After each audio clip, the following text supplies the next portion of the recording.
आसमान को छूती पहाड़ियां, सफेद बादलों को ओढ़े नीला आसमान, चहचहाते परिंदों की दुनिया, हजारों फीट गहरी घाटियां,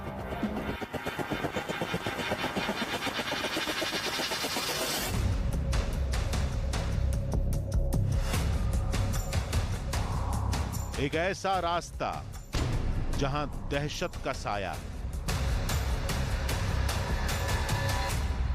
तुम नुकीली चट्टानों से टकरा है तो आपके शरीर को चीर देंगी।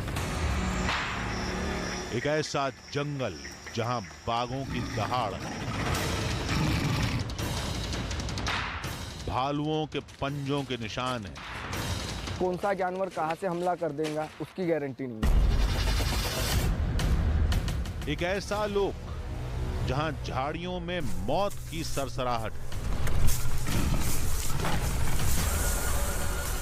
जानवर तो बच गए, वो पहाड़ों से खतरा है। इन्हीं चुनौतियों से भिड़कर आधी हकीकत आधा फसाना की टीम आगे बढ़ रही है।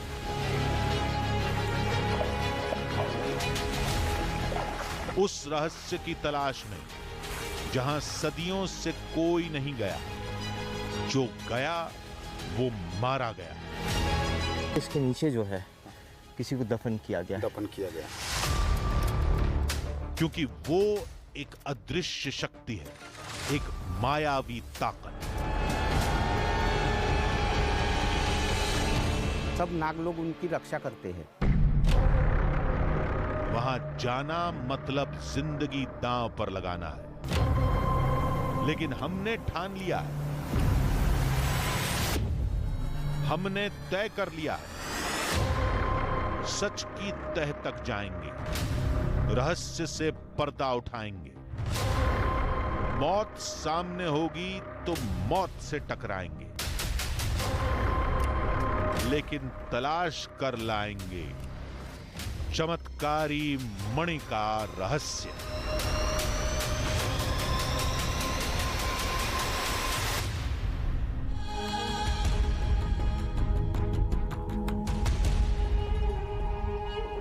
आधी हकीकत आधा फसाना।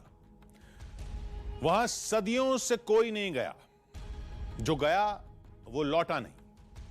उस जगह की कहानियां इतिहास में भी दर्ज हैं और आज भी उन्हें सुनाया जाता है। टीवी की दुनिया में आज हम आपको वही कहानी सुनाने जा रहे हैं, वही तस्वीरें दिखाने जा रहे हैं जो अद्भुत हैं, अनोखी हैं, अलौकिक हैं।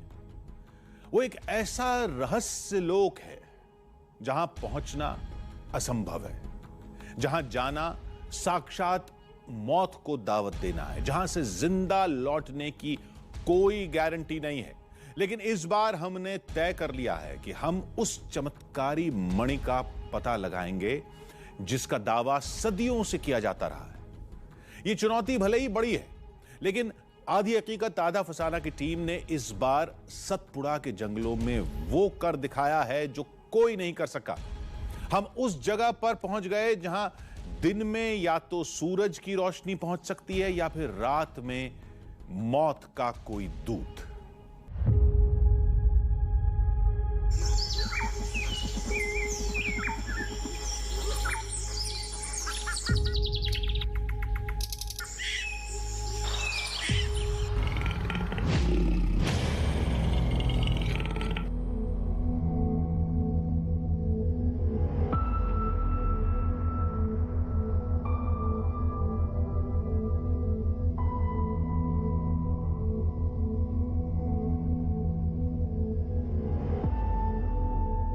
एक घनघोर जंगल,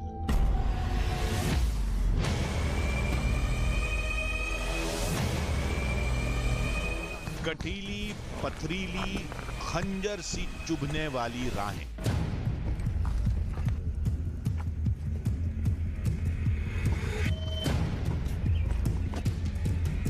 रहस्यमयी पहाड़,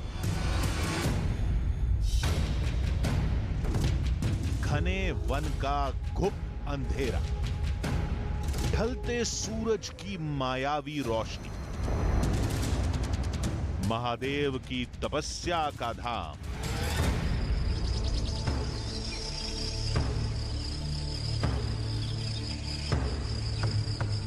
ये सतपुड़ा का जंगल है।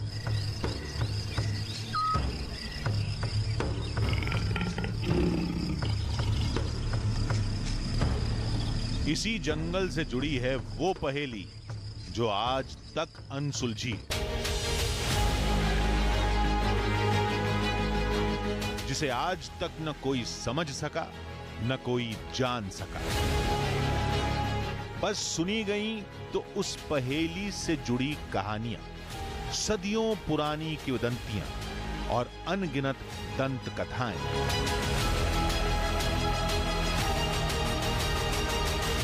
नमस्कार, मेरा नाम है आदित्य राय और इस वक्त मैं मौजूद हूँ सतपुड़ा की इन खूबसूरत वादियों में, पहाड़ों की रानी कहे जाने वाले होशंगाबाद के पचमढ़ी में। वैसे तो पचमढ़ी अपनी इस खूबसूरती के लिए पूरे देश दुनिया में अपनी अलग पहचान रखता है, लेकिन एक और वजह है जिस वजह से पचमढ़ी पूरे देश में जाना जाता है, और वो वजह है महादेव की ये घाटियाँ। कहते हैं महादेव ने इन घाटियों में 14 वर्षों तक वास किया, जिस वजह से पचमढ़ी की सतपुड़ा की इन घाटियों का नाम महादेव की घाटी पड़ा। समुद्र मंथन के समय जब हलाहल विष निकला और महादेव ने उस विष का पान किया तो महादेव पर तो उसका कोई असर नहीं पड़ा, लेकिन इसका प्रभाव पड़ा माता पार्वती पर और शिव के गणों पर। और हलाहल विष के इस प्रभाव से उन्हें बचाने के लिए भगवान भोलेनाथ ने महादेव को छोड़ा, और उसके बाद महादेव एक ऐसी जगह की तलाश करने लगे जो पूरी तरह कैलाश पर्वत की तरह हो। महादेव पहुंचे सतपुड़ा की इन वादियों में, और सतपुड़ा की वादियों में उन्हें मिली महादेव की घाटियाँ जो ठीक कैलाश पर्वत की तरह दिखती थी। कहते हैं हलाहल विष के ताप को कम करने के लिए भगवान शिव ने 14 वर्षों तक इन घाटियों में तप किया है। यही नहीं तो इसी जगह पर भगवान शिव ने वासुकी नाग को अपने गले में धारण किया ताकि हलाहल विष का ताप जल्दी कम हो। एक तो ये कहानी हुई। दूसरी कहानी ये है कि कहते हैं उस वक्त पूरा इलाका वासुकी नाग का राज हुआ करता था, और वासुकी नाग के शीश पर ही मौजूद थी रहस्यमयी नागमणि। दोनों कहानियां मैंने आपको सुना दी और आप समझ गए होंगे कि मैं यहाँ क्यों पहुँचा हूँ। तो बिल्कुल इन्हीं कहानियों के रहस्यों तक पहुँचने के लिए हम पचमढ़ी की इस महादेव घाटी में आए हैं, और कहते हैं ये सारे रहस्य पचमढ़ी की इन वादियों में, इन खूबसूरत घाटियों में आज भी मौजूद है। लेकिन वहाँ तक आपको पहुँचाने के लिए हमें पचमढ़ी की महादेव की इन घाटियों का बेहद ही खतरनाक और रोमांचक सफर तय करना होगा। तो आइए चलते हैं सतपुड़ा पर्वत श्रृंखला की बेहद ही रोमांचक और खतरनाक सफर पर।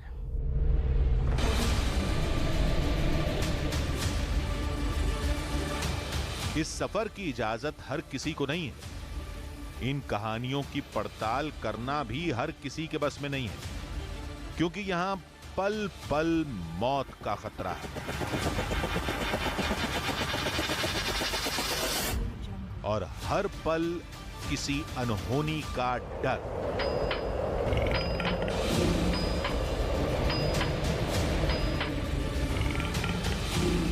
लेकिन डर की सुनी सुनाई कहानियां,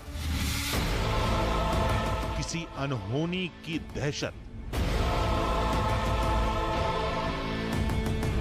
ये सब कुछ तभी समझा और जाना जा सकता है जब सबूत और गवाह सामने हो, और सामने हो वो दहशत जिसका जिक्र सतपुड़ा की पहाड़ियों को लेकर किया जाता है। और यही सब कुछ समझने के लिए हमने उन लोगों का रुख किया जो सतपुड़ा के बीहड़ों के न सिर्फ चप्पे चप्पे से वाकिफ हैं, बल्कि उन कहानियों के बारे में भी बताते हैं जिन कहानियों ने हमें जान का जोखिम लेने पर मजबूर कर दिया था।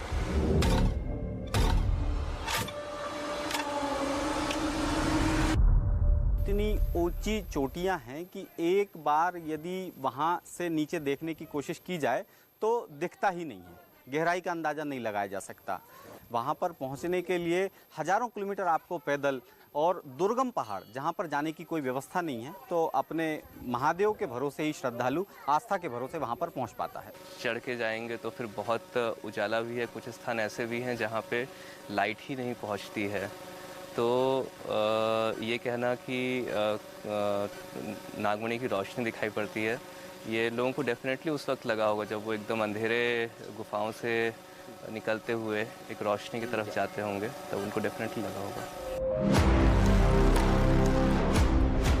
चमत्कारी नागमणि का रहस्य, ये शब्द जैसे ही हमारे कानों में पड़ते हैं शरीर में सनसनी सी दौड़ जाती है, मन खौफ से कांप उठता है। क्योंकि अभी तक हमने चमत्कारी मणि से जुड़ी कहानियां सुनी थी, उन्हें सिर्फ फिल्मों या सीरियल में ही देखा था, या फिर धर्म ग्रंथों के जरिए ही इच्छाधारी नागों और उनकी मणि के बारे में सुना था। लेकिन दावा तो यही है कि सतपुड़ा के मायावी लोक में वो मणि आज भी चमक उठती है। आज भी वहां सांपों की सेना चमत्कारी मणि की रक्षा करती है, और इसी रहस्य की तलाश में हम निकल पड़े थे।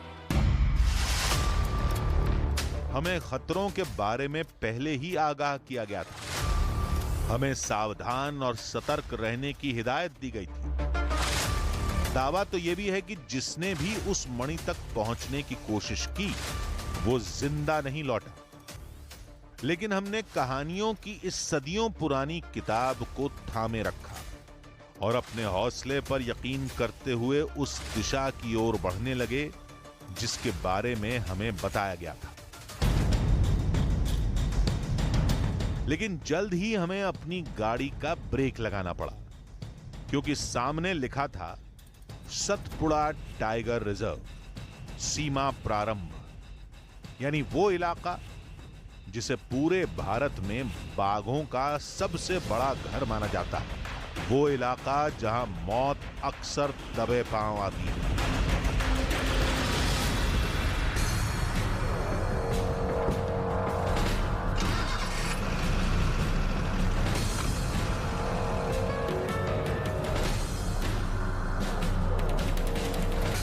यहां से हमें आगे का रास्ता वन विभाग की गाड़ी में तय करना था, क्योंकि चारों तरफ घने पेड़ों से घिरा रास्ता था। अनजान रास्ते पर सफर का कोई भी मोड़ भारी पड़ सकता है, खासकर तब जब रह रहकर बाघों की आवाज कानों में पड़ रही हो। लेकिन उस चमत्कारी मणि को देखने का जुनून हमें जंगल की दहलीज तक ले आया, वो दहलीज जिसकी पहरेदारी खूंखार बाघ करते हैं। महाकाल से जुड़े हुए रहस्य तक पहुंचने के लिए सतपुड़ा की पर्वत श्रृंखलाओं में हम पहुंच चुके हैं, और सतपुड़ा की पर्वत श्रृंखलाओं में पचमढ़ी का ये जो इलाका है ये सतपुड़ा की रानी कहा जाता है। मेरे सामने ये जो पहाड़ आप देख रहे हैं, ये पहाड़ धूपगढ़ पहाड़ है, मध्य प्रदेश छत्तीसगढ़ और मध्य भारत का सबसे ऊंचा पहाड़ ये है। 4429 फीट की ऊंचाई का ये पहाड़ है, और करीब 3 राज्यों में सतपुड़ा की ये पर्वत श्रृंखलाएं फैली हुई है। और जहाँ तक ये पर्वत श्रृंखलाएं फैली हुई है, इन पर्वत श्रृंखलाओं में शिव के साक्ष्य होने के दावे किए जाते हैं। ये इलाका टाइगर रिजर्व इलाका है और सतपुड़ा का बफर जोन है। इस बफर जोन में 60 बाघ इस वक्त मौजूद है। यहाँ पूरे इलाके में फुटप्रिंट जो है, फुटप्रिंट बाघों के मिल जाते हैं आसानी से। हाँ सर, यानी बाघ जो है कि जिस वक्त मेला नहीं होता है, हाँ सर, तो उस वक्त यहाँ आ जाते हैं बाघ। हाँ सर, आ जाते हैं। बाघ यहीं रहते हैं इस इलाके में। हाँ सर, इसी इलाके में रहते हैं। वो क्या है सर, रोड चलते ज़्यादातर। अच्छा, ये जो ये जो है, हाँ सर, रोड छोड़ेंगे नहीं वो कभी भी। ये रोड नहीं छोड़ नहीं सर।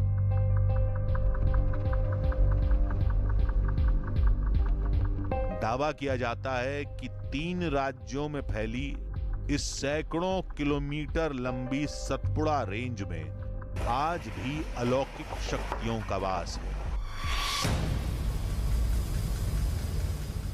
इन पर्वत श्रृंखलाओं को सतपुड़ा की पर्वत श्रृंखलाएं इसलिए कहते हैं क्योंकि ये पर्वत श्रृंखलाएं आपस में जुड़ी हुई है। 7 पर्वत श्रृंखलाएं हैं, सैकड़ों पर्वतों की 7 पर्वत श्रृंखलाएं, और ये पूरी पर्वत श्रृंखलाएं आपस में जुड़ी हुई है। और यहाँ से वो नज़ारा साफ तौर पर दिखाई देता है। ये पर्वत श्रृंखलाएं 3 राज्यों में फैली हुई है। छत्तीसगढ़ से लेकर गुजरात तक सतपुड़ा की ये पर्वत श्रृंखलाएं आपस में एक दूसरे से जुड़ी हुई है, कहीं ना कहीं इंटरकनेक्टेड है, और इसी वजह से इन्हें सतपुड़ा की पर्वत श्रृंखलाएं कहा जाता है। और कहते हैं जहाँ जहाँ तक ये पर्वत श्रृंखलाएं फैली हुई है वहाँ वहाँ तक इन पर्वत श्रृंखलाओं में शिव के होने के साक्ष्य आज भी मौजूद हैं। आधी हकीकत आधा फसाना की टीम के लिए ये जगह एकदम नई थी, क्योंकि इस बार हमें बेलखंडा तक पहुंचना है, यानी उस जगह पर जहां उस दिव्य और चमत्कारी मणि के होने का दावा किया जाता है। एक कहानी हम लोगों ने सुनी है कि यहाँ पे एक जगह है बेलखंडा। कहते हैं कि महादेव ने जब हलाहल विषपान किया था जी, उस हलाहल विषपान के बाद महादेव तप करने के लिए इस इलाके में पहुँचे और यहाँ से बेलखंडा एक जगह है यहाँ पे जहाँ पे शिव के होने के साक्ष्य आज भी मौजूद है। बिल्कुल सही है सर। वो काजली से कम जाने आने में पूरा अक्खा एक दिन लग जाता वहाँ, और यहाँ से कम 15 किलोमीटर उसकी दूरी है। बेलखंडा को पूरे नागद्वार के अंदर में एक पावनगढ़ माना गया हुआ है सर। अच्छा। और जो भी श्रद्धालु यहाँ आते हैं, खास करके वैशाख पूर्णिमा वाले जो आते हैं 6 महीने की कस्ती करने वाले, वो बेलखंडा के दर्शन करते हैं सर। तो वहाँ शिव के होने के साक्ष्य के वजह से तो इस पहाड़ी में हर जगह शिव यानी मेला लगा हुआ है जी, तो शिव के होने के साक्ष्य वहाँ मौजूद है। बिल्कुल है सर। आप नागद्वार के हर एक पहाड़ी पे जाएंगे, पहाड़ी के कन कन में शिव का वास है सर। ये सदियों पुरानी पांडवकालीन यात्रा है सर, और यहाँ हर पहाड़ी में आपको भगवान का वास मिलेगा सर। ऐसी कहानियां तो हम पहले भी सुन चुके थे, लेकिन फिर उसने जो कहा उसने हमारे होश उड़ा दिए। कहते हैं कि वो जगह इतनी खतरनाक है कि वहाँ जाने की कोशिश कई लोग करते हैं लेकिन वहाँ पहुँच नहीं पाते, और इस कोशिश में भी कई लोगों की जान जाने की संभावना बनी रहती है। वो बेलखंड वाली जगह बोलते बहुत खतरनाक है, वहाँ जाना यानी कैसा, क्या रास्ता कैसा है, क्या है सर? एक के ऊपर एक कम से कम 9 से 10 पहाड़ है। अच्छा। बहुत बड़ी चट्टान है, बहुत खतरनाक एरिया है ये। अच्छा, नहीं 14 पहाड़ों के बारे में सुना कि 14 पहाड़ क्रॉस करके 14 पहाड़ क्रॉस करके जाना पड़ता है। हाँ। और ये अभी आप जो मंजर अभी आपको जो दिखाई देगा, ये बिल्कुल यानी वातावरण शुद्ध शांत है। इस पहाड़ी के अंदर में ऐसा वातावरण नहीं होता है सर। अच्छा। यहाँ हमेशा गड़गड़ाहट बारिश बहती रहती है। अच्छा, तेज बारिश होती है। तेज बारिश की वजह से नदी नाले फॉल बहुत जम के आते हैं। अच्छा। और यहाँ पे बगैर कोलकू बोलो तो यहाँ आदिवासी को कोलकू कहा जाता है। ओके। बगैर अब हम अपनी भाषा में जिसको गाइड कहते हैं। अच्छा, जी जी। इनके बगैर हम लोग वहाँ तक पहुँच नहीं पाएंगे सर। अच्छा, लोकल गाइड्स के बिना नहीं जा पाते। लोकल गाइड चाहिए। घना जंगल है और जंगलों के अंदर में आपको जानवर भी दिखाई देंगे। बेहद लंबा और कठिन रास्ता और उतना ही खतरनाक, यानी एक एक कदम फूंक फूंक कर रखना पड़ेगा, क्योंकि यहां सरसराती घास में मौत छिपी हो सकती है। पेड़ों की ओट में कोई दुश्मन हो सकता है, पत्थरों के पीछे से हम पर कोई हमला कर सकता है। यही वजह है कि इन रास्तों पर आगे बढ़ने के लिए तेज आवाज, शंख ध्वनि और ढोल नगाड़ों का सहारा लिया जाता है।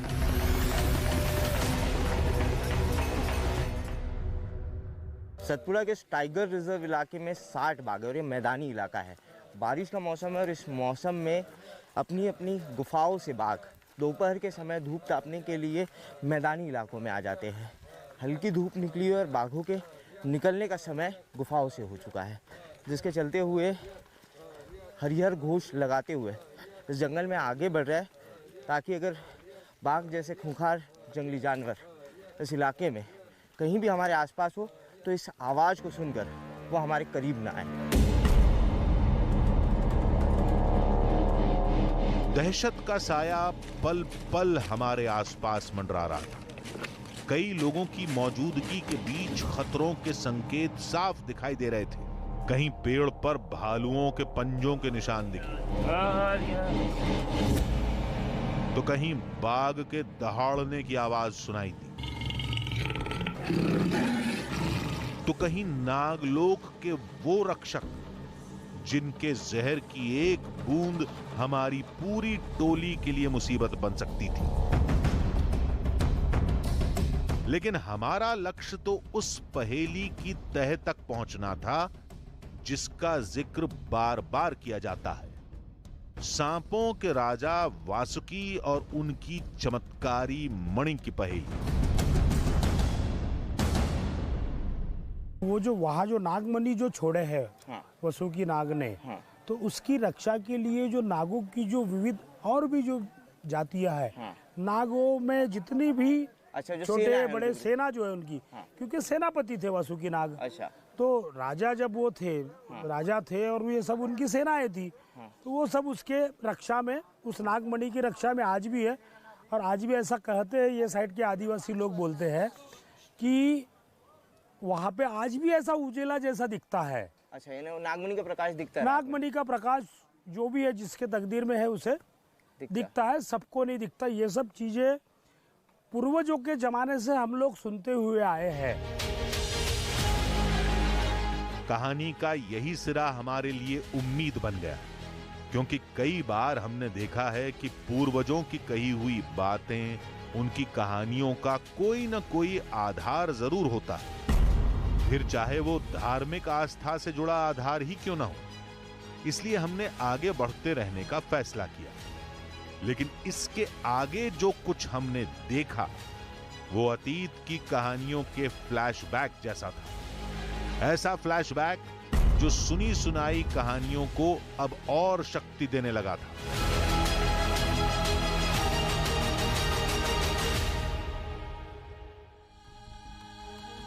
जैसे जैसे हमारे कदम सतपुड़ा के जंगलों में आगे बढ़ते जा रहे थे, जंगल का माहौल भी बदलता जा रहा था। मैदानी इलाके को हम पीछे छोड़ चुके थे। जो कुछ हमने सुना था वो धीरे धीरे अब हमारे सामने आ रहा था। घनी घनी झाड़ियां, विशालकाय पेड़, हजारों फीट गहरी घाटियां और कानों में पड़ती डराने वाली आवाजें। बताया भी हमें यही गया था कि उस चमत्कारी मणि तक पहुंचने के लिए इन सब का सामना करना पड़ेगा। लेकिन सवाल तो यह था कि क्या इन खतरों का सामना करने के बाद भी हमें वो मणि मिलेगी, या फिर हम बेवजह ही जान खतरे में डाल रहे थे।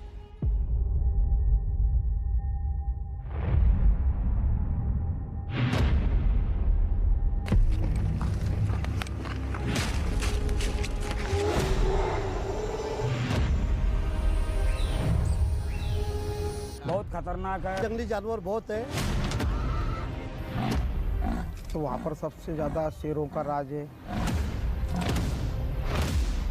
एक बार गिर गया वहां पर तो बॉडी भी नहीं मिलना है।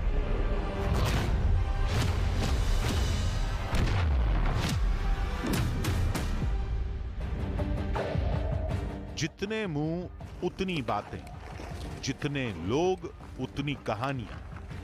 हम यकीन किस पर करें?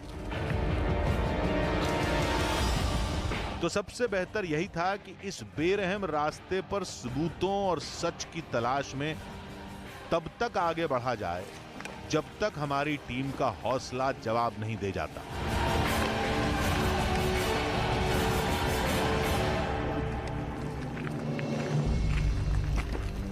महादेव के रहस्य तक पहुंचने के लिए हमने पहले पहाड़ की चढ़ाई शुरू की है और इस तरीके से करीब 14 विशालकाय पहाड़ों को हमें चढ़ते हुए जाना है।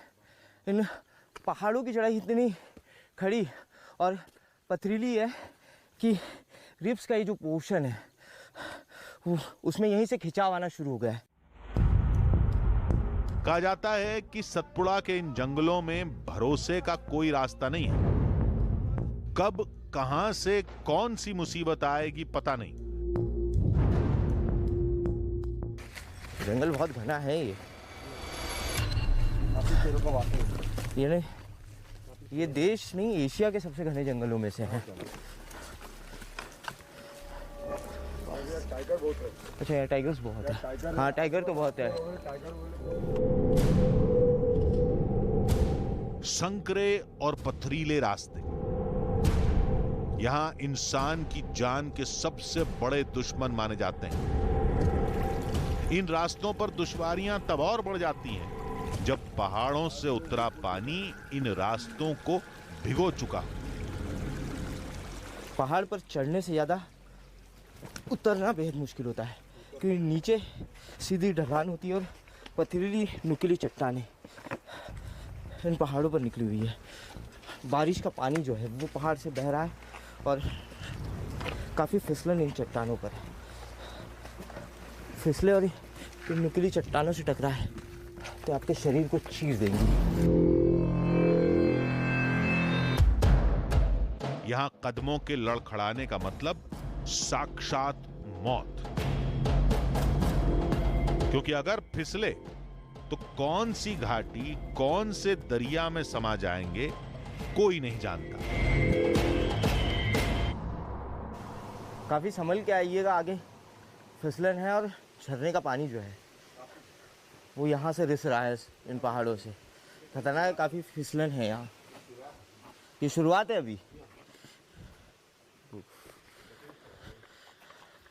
महादेव के रहस्य तक पहुँचने के लिए हमें कभी 4000 फीट की ऊंचाई पर पहाड़ों पर चढ़ना होता है तो कभी हजारों फीट नीचे वैली में उतरना होता है।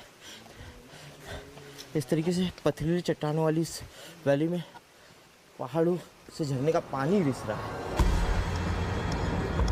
कभी ढलान, कभी चढ़ाई, कभी खुला मैदान। बेलखंडा तक जाने वाले दुर्गम रास्ते में मुसीबत किसी भी मोड़ पर मिल सकती है, क्योंकि अब कुछ ऐसी आवाजें हमारे बेहद करीब आती जा रही थीं जिन्हें कोई सुनना नहीं चाहेगा।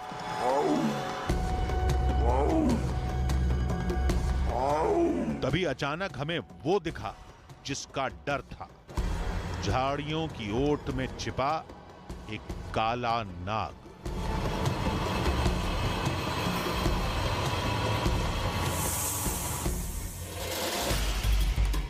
कहानियों में भी हमें यही बताया गया था कि जिस चमत्कारी मणि को बेलखंडा की पहाड़ियों पर देखे जाने का दावा किया गया था, उसकी रक्षा नागों की सेना करती है। वो तो उसके बारे में ऐसा है कि वो उन्हीं का साम्राज्य है, उन्हीं का राज है वहाँ। अच्छा। हर प्रकार की सांपों की प्रजातियाँ वहाँ आपको जो विश्व में कहीं नहीं मिलेंगी। अच्छा। वो प्रजातियाँ वहाँ आपको मिल जाएगी। अच्छा। क्योंकि वो नागमणि जो विश्व का जो नागमणि जो है वो वही रखा हुआ है। अब हमारे सामने ये सवाल था कि नागमणि के जिन रक्षक सांपों का जिक्र किया जाता है, कहीं उनका दिखना इत्तेफाक तो नहीं।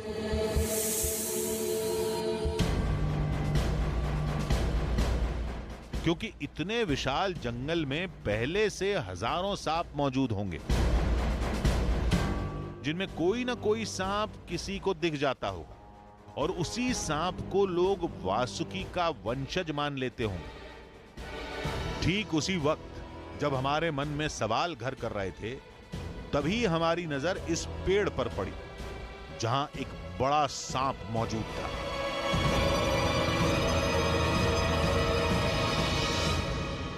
लोगों की मान्यता है कि रोज भगवान नागराज उन्हें एक बार दर्शन देते हैं। इस पेड़ पर एक सर्प दिखाई दे रहा है और उनको देखने के लिए यहाँ लोगों का तांता लगा हुआ है। लोग कपूर अगरबत्ती जलाकर उनकी पूजा अर्चना कर रहे हैं। लोगों का कहना है, लोगों की मान्यता है कि विशालकाय रूप में वो इसलिए दर्शन नहीं देते क्योंकि कहीं लोग भयभीत ना हो जाए, डर न जाए, इसलिए वो दर्शन नहीं देते। लेकिन किसी न किसी रूप में, छोटे रूप में, कभी बड़े रूप में दर्शन देते हैं। और इससे भी ज्यादा चौंकाने वाला दावा ये कि करीब 150 साल से यहां सांप के डसने की कोई घटना नहीं हुई। 150 साल के अंदर में ऐसी कोई घटना नहीं घटी कि किसी भगत को बाबा ने यहाँ पे डांस किया होगा। और भौगोलिक दृष्टि से भी सतपुड़ा के जो पहाड़ है, सतपुड़ा के पहाड़ों में सबसे ज्यादा सर्प पाए जाते हैं। देश की जो सबसे ज्यादा 27 विषैली प्रजातियां हैं सर्पों की, वो सतपुड़ा में ही मिलती है। अग्नि पुराण में जिन 80 नागों का जिक्र किया जाता है, वासुकी भी उन्हीं नागों में आते हैं। वही विशालकाय वासुकी जिन्हें पौराणिक कथाओं में समुद्र मंथन के दौरान मंदराचल पर्वत पर नेति का रूप दिया गया था। वही वासुकी जिनकी मणि के बेलखंडा में होने का दावा किया जाता है। वही वासुकी जिन्होंने सतपुड़ा की इन पहाड़ियों में महादेव के गले से लिपटकर हलाहल के ताप को ठंडा किया था।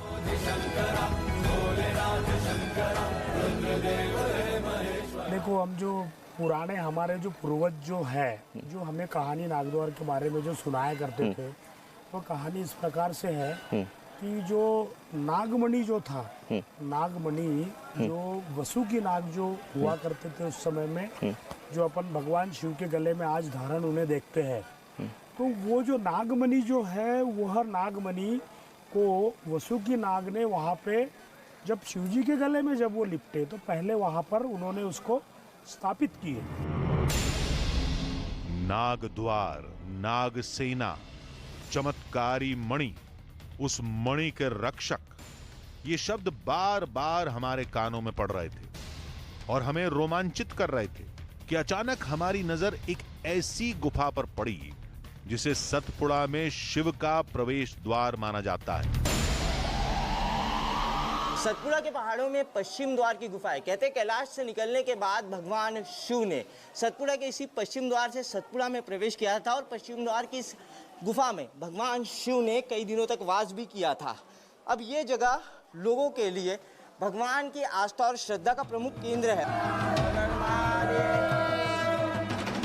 भूल भुलैया और डरावने रास्तों पर अचानक भीड़ का मिलना हौसला दे रहा था, लेकिन यह हौसला सिर्फ चंद मिनटों तक ही हमारे साथ था, क्योंकि आगे का रास्ता मौत के दरवाजे की तरह खुलता जा रहा था। अभी इस मेला स्थल से निकलने के लिए हमें और हमारी टीम को करीब 4-6 घंटे लग जाएंगे और उसके बाद जब ये पूरा मेला स्थल खत्म होगा, 7 पहाड़ पूरे खत्म हो गए, उसके बाद फिर बेलखंड के लिए एक अलग से रास्ता गया है जहाँ से मेला खत्म हो जाता है। लेकिन श्रद्धालु जो है, ये सारे श्रद्धालु, और ये यात्रा भी बिल्कुल जो है बिल्कुल आसान नहीं है। धीरे धीरे सूरज की रोशनी धीमी पड़ रही थी, लेकिन इन्हीं अंधेरों में जंगल नए शोर से जाग उठा।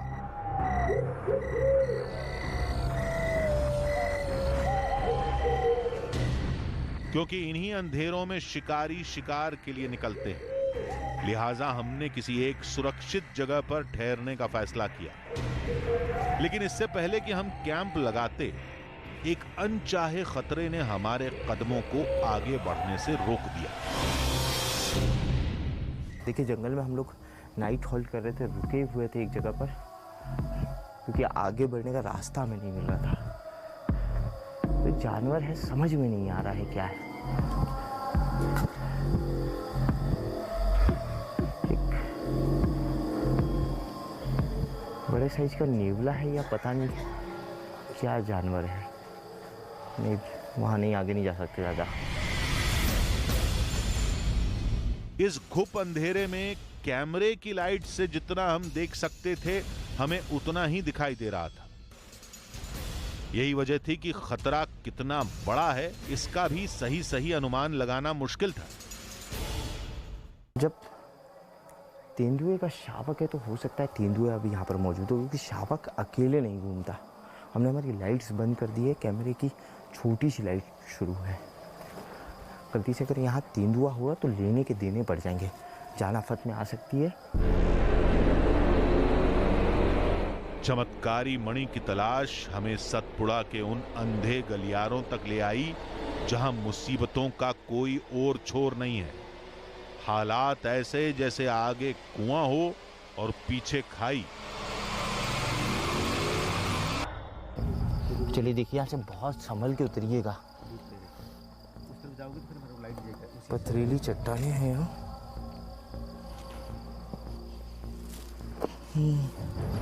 बहुत संभल के उतरिएगा यहाँ से।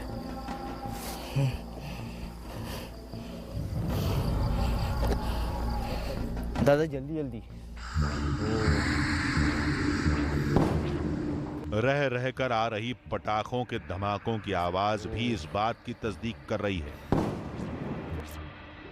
कि आसपास किसी बड़े जानवर की मूवमेंट है, क्योंकि मेले वाले जोन से जानवरों को खदेड़ने के लिए ऐसे ही धमाकों का इस्तेमाल किया जाता है। देखिए, जंगल में फटाके फूटने की आवाज़ आ रही है, यानी हो सकता है कि यहाँ पर कोई बड़ा जानवर हो। हम लोग जिस जगह से आए हैं वहाँ पर मेला चल रहा था और मेला जहाँ चल रहा है वहाँ से 10-12 पहाड़ दूरी पे हमें।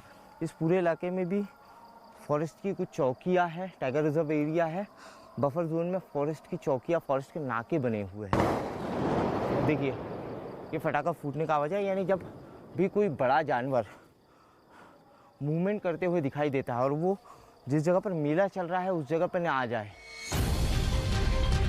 चमत्कारी मणि की तलाश में अब तक जो कहानियां हमने सुनी थी वो तस्वीरें हूबहू हमारे सामने आ रही थी, लेकिन हमने अपने मकसद को मुसीबतों के खिलाफ ढाल बना लिया और एक बार फिर उस रास्ते पर अपने कदम बढ़ा दिए जहां सदियों से चमत्कारी मणि होने का दावा किया जाता रहा। और तभी भूख प्यास से निढाल हमारी टीम को उम्मीद की रोशनी दिखाई दी, वो रोशनी जिसके बारे में यहां के लोग सदियों से दावा करते आए। शायद से बेलखंड का ही पहाड़ है, क्योंकि हम लोग बेलखंड के पहाड़ के बिल्कुल आसपास थे, लेकिन रात में पहाड़ी इलाके में कुछ समझ नहीं आ रहा है। अब तो सुबह ही समझ में आएगा कि ये कौन सा पहाड़ है। देखिए पहाड़ पे वहां पर उस तरफ रोशनी दिखाई दे रही है, जहां दूर दूर तक हमारे अलावा कोई नहीं, न बिजली का इंतजाम। वहां इस रोशनी का दिखना किसी को भी चौंका सकता था, क्योंकि ये रोशनी कुछ कुछ वैसी ही थी जैसा हम अब तक सुनते और पढ़ते आए थे। नागमणि अक्सर जो पढ़ा गया है, सुना गया है, जब सर्प जो होते हैं, सर्प कुछ खाते हैं, उनकी आंखों में दिखना बंद हो जाता है, और जब वो खाते हैं रात को या फिर विचरण करना उनको होता है, जब सर्प तो जो नाग मणि धारण किए जो सर्प होते हैं वो कुछ देर के लिए अपनी मणि को बाहर निकाल देते हैं और फिर उस मणि की जो रोशनी होती है उस मणि की रोशनी में विचरण करते हैं।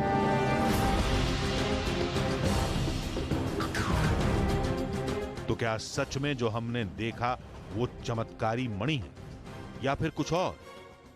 जो भी हो, रहस्यमय रोशनी की परतों में दबे सवालों के जवाब तलाशना जरूरी है।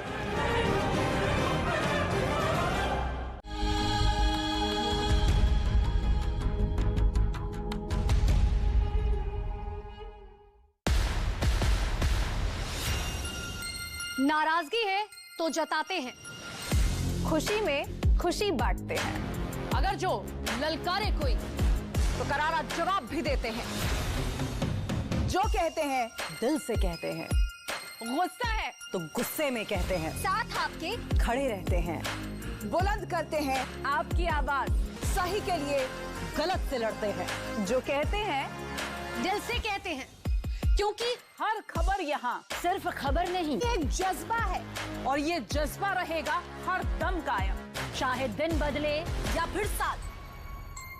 हम सब की तरफ से आप सभी को नए साल की हार्दिक शुभकामनाएं। देखते रहिए देश का नंबर 1 हिंदी न्यूज चैनल।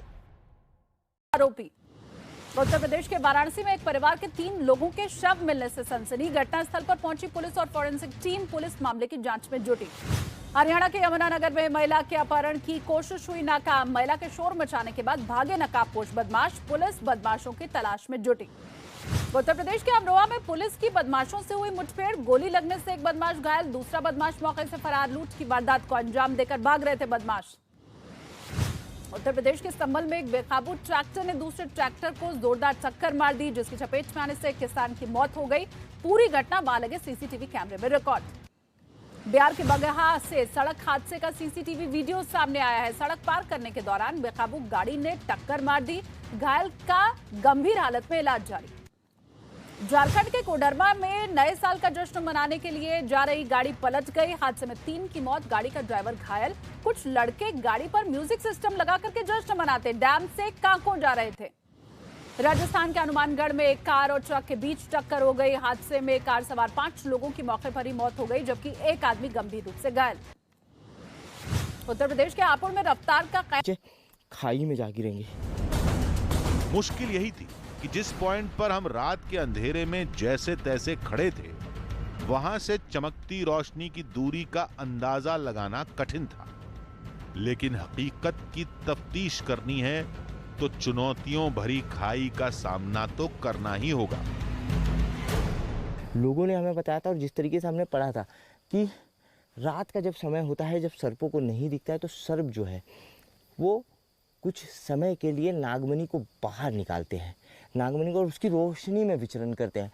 उन्हें कुछ खाना होता है तो उस वक्त वो अपना खाद्य पदार्थ खाते हैं।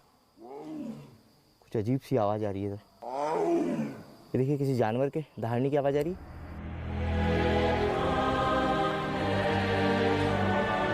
जहां से हम इस लाइट को देख रहे थे, वहां से नीचे मौजूद खाई का सिर्फ अंदाजा ही लगाया जा सकता था। इसलिए हमें इन फिसलन भरी चट्टानों पर पैरों को जमा जमा कर आगे बढ़ना है।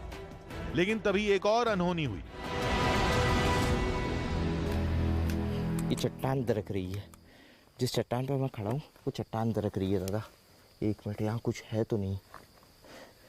पता चला कि हाँ, मुझे पहले पैर जमा लेने दीजिए। हो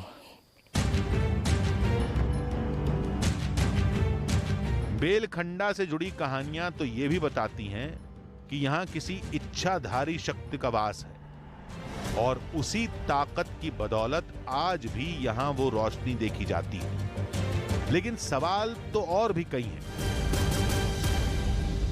कोई कहता है कि यहाँ इच्छाधारी नाग नागिन रहते हैं। इच्छाधारी, हमने जो कहानियों में सुना है कि इच्छाधारी जो नाग नागिन होते हैं उनके पास नागमणि होता है। अपनी इच्छानुसार जो है कि वो नागमणि को जो है, नागमणि को हमने कहानियों में जो सुना है, मैथोलॉजी की किताबों में जो पढ़ा है, इच्छाधारी नाग नागिन जब इंसान का रूप धरते हैं तब वो नागमणि को निकाल कर बाहर रखते हैं। ये भी एक कहानी है। हमें हर सवाल का जवाब चाहिए, क्योंकि इस थका देने वाले रास्ते पर यहां तक पहुंचने के बाद पीछे लौटना चुनौती से डर कर भागने जैसा था। लिहाजा हमने कुछ और देर रुककर इस रोशनी की टोह लेने की कोशिश की।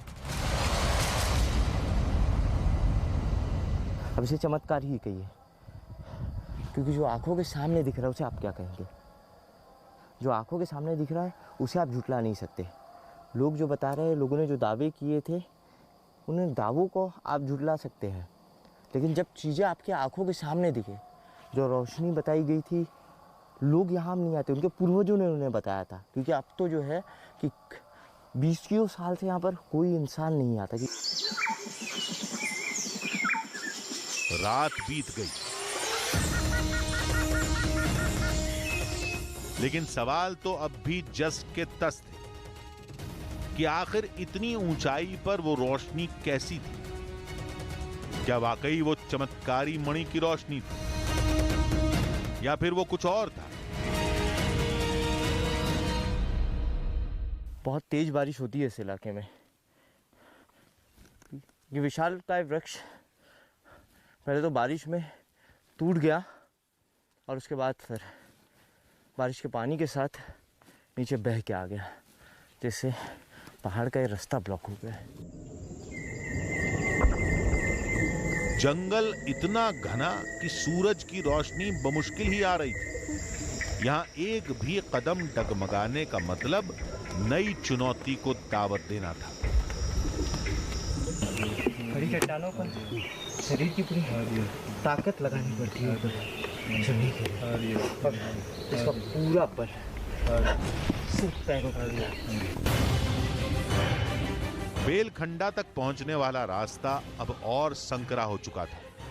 अगर सामने से कोई बाघ या भालू आ जाए तो न पीछे लौटने की गुंजाइश, न आगे बढ़ने की हिम्मत। उस पर हजारों फीट गहरी खाई। हालात लगातार बद से बदतर होते जा रहे थे। अब समझ में आया कि इस जगह लोग क्यों नहीं आते। सिर्फ ये इतना पैच पैदल चलने के लिए, और नीचे करीब 4000 फीट की खाई है। अगर यहाँ से पैर फिसला तो आप सीधे 4000 फीट के नीचे खाई में जा गिरेंगे। जमीन से हजारों फीट की ऊंचाई पर तेज हवाओं का एक भी थपेड़ा हमें इन घाटियों में गिरा सकता था, लेकिन यहां से कदमों को पीछे नहीं खींचा जा सकता। सतपुड़ा की इन वादियों में उन 3 पहाड़ों का सफर तय कर हम पहाड़ की ऊंचाई पर इस चोटी पर पहुंचे हैं। करीब 3500 फीट की ऊंचाई पर इस वक्त हम मौजूद हैं और यहाँ से सतपुड़ा की इन वादियों का नज़ारा देखिए। मानो ऐसा लग रहा है कि बादलों से भी ऊपर हम हैं। नीचे सतपुड़ा की घाटी और ऊपर ये सतपुड़ा की बड़ी बड़ी पर्वतमालाएं। बादल यहाँ पर विचरण कर रहे हैं।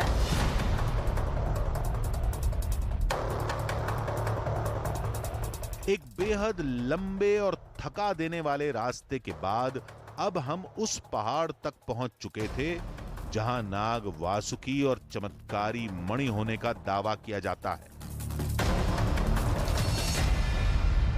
कहते हैं यही महादेव घाटी का वो पहाड़ है जहां पर महादेव शिव ने 14 वर्षों तक तपस्या की थी और कहते हैं इसी पहाड़ पर दिव्य नागमणि का रहस्य आज भी छुपा हुआ है। लेकिन यही पहाड़ हमारे सफ़र का सबसे खतरनाक पड़ाव है, क्योंकि इस पहाड़ तक पहुंचने के लिए हमें इस पहाड़ की सीधी और खड़ी चढ़ाई करनी होगी और इस पहाड़ की इसी रचना की वजह से लोग महादेव की इस घाटी पर आने से बचते हैं। यहाँ से बेहद कठिन है।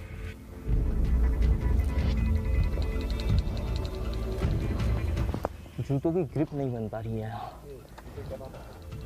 जूते उतारने पड़ेंगे क्योंकि ये चट्टानें जो है रेतीली चट्टानें हैं। जैसे इन पर पैर रख रहे हैं पैर फिसल जा रहे हैं। जूते पहनकर आगे बढ़ना मौत को दावत देना था, लिहाजा हमने जूतों को उतारने में ही भलाई समझी और नंगे पांव उस रास्ते पर चढ़ने लगे जहां फीट भर की दूरी को तय करना चुनौती है।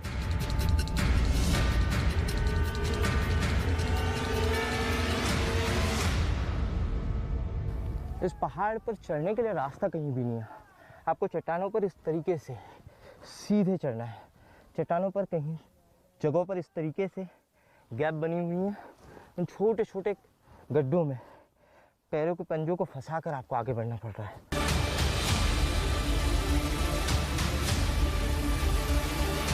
खतरा कम होने के बजाय बढ़ता जा रहा था। कुदरत ने हमारे लिए बेलखंडा तक पहुंचने का रास्ता तो बनाया था, लेकिन यह रास्ता मौत के रास्ते से कम नहीं था। यहाँ बहुत रेत है। बहुत पकड़ के रखती है पर पाँव में नहीं, पाँव को चिपकाती है। ये चिपकाएगी नहीं, ये आपके पैरों की ग्रिप नहीं बनने देगी। इतने दुर्गम रास्ते में पहली बार कोई ऐसा मौका आया जब हमें इंसान का बनाया हुआ कुछ दिखाई दिया। कुछ फीट लंबी लोहे की सीढ़ियां।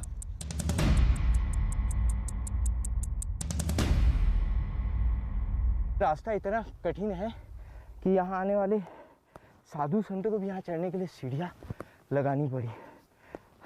अब इस रास्ते पर कोई नहीं आता, लेकिन जो साधु संत सिर्फ पहाड़ों में विचरण करते हैं उनको भी यहाँ पहुँचने के लिए सीढ़ी लगानी पड़ी है। अच्छा, पहले यहाँ बेलों से चढ़ा। यहाँ अगर हल्का हवा का झोंका भी आया तो इंसान पूरी तरीके से हिल जाता है।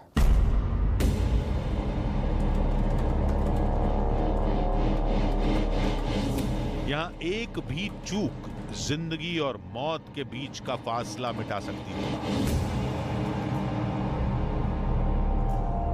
इसलिए पूरी सावधानी के साथ हमने अपने कदमों को बढ़ाना जारी रखा और आखिरकार उस जगह पर पहुंच गए जहां रात के अंधेरे में हमें वो चमकती हुई रहस्यमयी रोशनी दिखाई दी थी।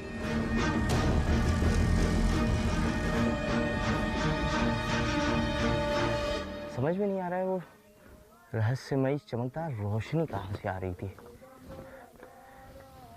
इस इलाके में दिव्य साधुओं के रहने के निशान तो है, लेकिन यहाँ कोई इंसान मौजूद नहीं है। हमसे कहा भी गया था कि वहां किसी आम इंसान का पहुंचना नामुमकिन है, क्योंकि दावा तो यही किया जाता है कि दिव्य मणि की रक्षा में सांप तैनात रहते हैं।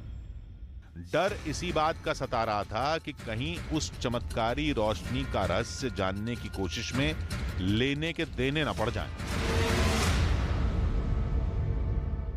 सतपुड़ा की सबसे ऊंची चोटी पर कुछ दिव्य साधुओं के रहने के निशान तो साफ दिखाई दे रहे हैं कि यहाँ पर कुछ साधु संत रहते हैं, क्योंकि इस जगह पर इंसानों का आना तो बिल्कुल नामुमकिन है। लेकिन जब हम इस जगह पर पहुंचे तब यहाँ पर कोई नहीं था। निशान जरूर दिखाई दे रहे हैं। बेलखंडा की इस पहाड़ी ने हमें सवालों के मायावी लोक में उलझा दिया, लेकिन हमने अपनी तफ्तीश को बंद नहीं किया। नंगे पांव ही हम बेलखंडा की पहाड़ियों को खंगालते रहे कि तभी अचानक जो दिखा वो बेहद चौंकाने वाला था। इन कटीले पौधों पर ये जो बेल दिखाई दे रही है और उसकी जो पत्तियां हैं, ठीक इसी तरीके की रोशनी रात में दिखाई दे रही थी।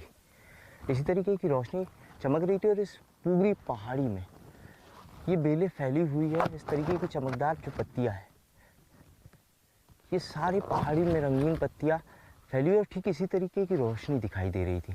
अब रात में जो रोशनी हमें दिखाई दी वो समझ में नहीं आ रहा है कि वो रोशनी इन पत्तों की रोशनी है या फिर सही में वो नागमणि की रोशनी थी। ये कहना बिल्कुल मुश्किल हो रहा है अभी कि वो रोशनी किसकी थी। वक्त अब तेजी से गुजरता जा रहा था। हमारे साथ जो काफिला चला था उसमें भी लोग कम हो चुके थे। न अब हमारे पास कुछ खाने को बचा था और न ही पीने को पानी। हमारे पास दो विकल्प थे, या तो ठहरकर एक रात और बिताई जाए या अपनी और टीम की जान बचाने के लिए लौट चला जाए।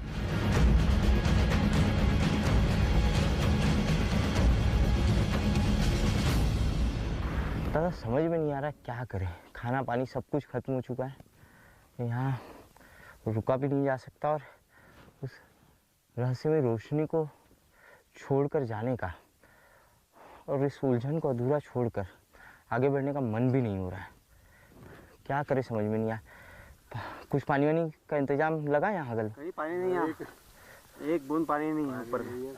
खाना नहीं, कुछ नहीं, एक दिन नहीं। जल्दी जाना, अभी सुबह जाना। सतपुड़ा के इन बीहड़ों ने हमारी जमकर परीक्षा ली, लेकिन न कोई पहाड़ी हमारा रास्ता रोक सकी और न ही किसी जानवर के डर से हमने अपने पांव पीछे किए। हमने अपने सफर को उस बेलखंडा की पहाड़ी तक तय किया जहां कोई नहीं जा सका।